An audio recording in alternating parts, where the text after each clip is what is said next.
Assalamualaikum warahmatullahi wabarakatuh. Saya perwakilan dari kelompok 1 yang mana beranggotakan saya sendiri, Dewi Saudatu Zahra, dan juga Miftahul Huda Al-Husain akan mempresentasikan metodologi studi Islam. Yang pertama, saya akan menjelaskan mengenai pengertian studi Islam. Secara etimologi,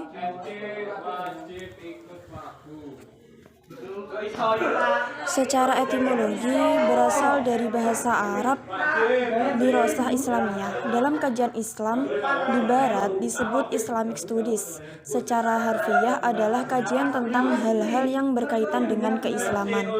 Secara terminologis adalah kajian secara sistematis dan terpadu untuk mengetahui, memakai, dan menganalisis secara mendalam hal-hal yang berkaitan dengan agama Islam. Pokok-pokok ajaran Islam, sejarah Islam maupun realitas pelaksanaannya dalam kehidupan. Yang kedua, metodologi studi Islam. Metodologi berasal dari kata metode dan logi atau logos. Metode yang memiliki arti cara serta logi atau logos yang berarti ilmu pengetahuan. Maka metodologi berarti suatu ilmu pengetahuan yang menjelaskan mengenai cara. Ahli syariat mengatakan ada 4 metode dalam memahami Islam. Yang pertama, mengenal Allah dan membandingkan dengan sesembahan agama lain. Yang kedua, mempelajari Al-Quran dan membandingkan dengan kitab samawi lainnya. Yang ketiga, mempelajari kepribadian Rasul Islam dan membandingkan dengan tokoh besar-besar pembaharuan yang pernah hidup dalam sejarah. Yang keempat, mempelajari para tokoh ulama agama maupun aliran-aliran pemikiran Islam. Nasruddin Razak juga mengajukan 4 metode. Yang pertama, Islam harus dipelajari dari sumber yang asli, yaitu Al-Quran dan As-Sunnah Rasulullah. Islam harus dipelajari secara integral, tidak dengan cara parsial.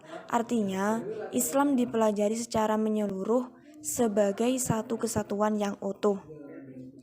Yang ketiga, Islam perlu dipelajari dari kepustakaan yang ditulis oleh para ulama besar, kaum zu'ama, dan sarjana-sarjana Islam karena umumnya memiliki pemahaman Islam yang baik.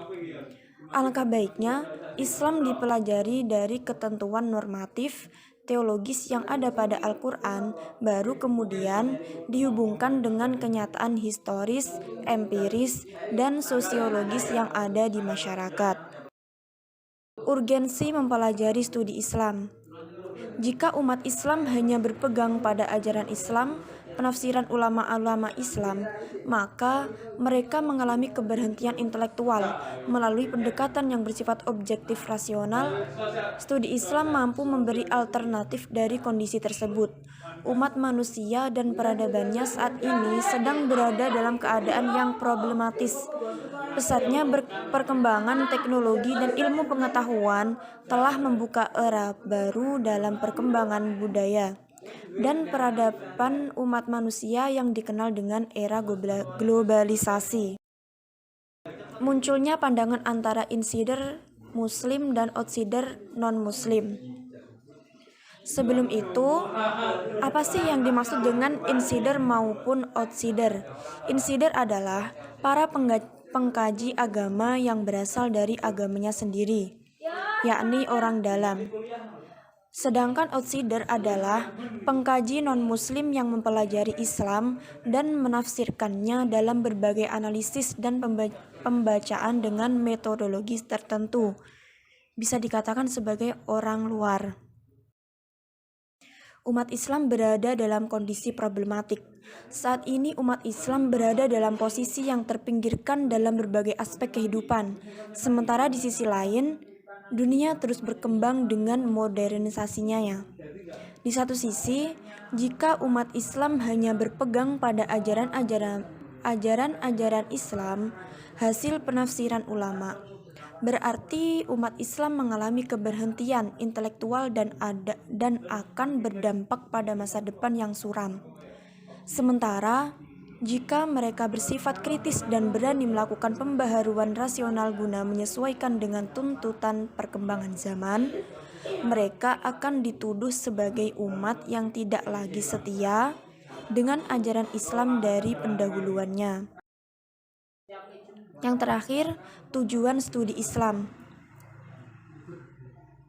Dalam mempelajari studi Islam, ada berbagai tujuan yang akan dicapai dalam studi Islam. Yang pertama, untuk memahami dan mendalami serta membahas ajaran-ajaran Islam agar mereka dapat melaksanakan dan mengamalkan secara benar, serta menjadikannya menjadi pegangan dan pedoman hidup. Yang kedua, mendalami tentang hakikat Islam sebagaimana yang terdapat dalam Al-Quran dan As-Sunnah, berupa undang-undang serta aturan-aturan hidup sebagai petunjuk bagi seluruh manusia untuk mencapai kesejahteraan dan kedamaian hidup di dunia dan akhirat.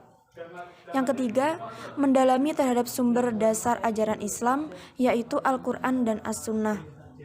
Yang terakhir, mendalami terhadap pokok-pokok isi ajaran Islam, yaitu akidah, ibadah, dan muamalah.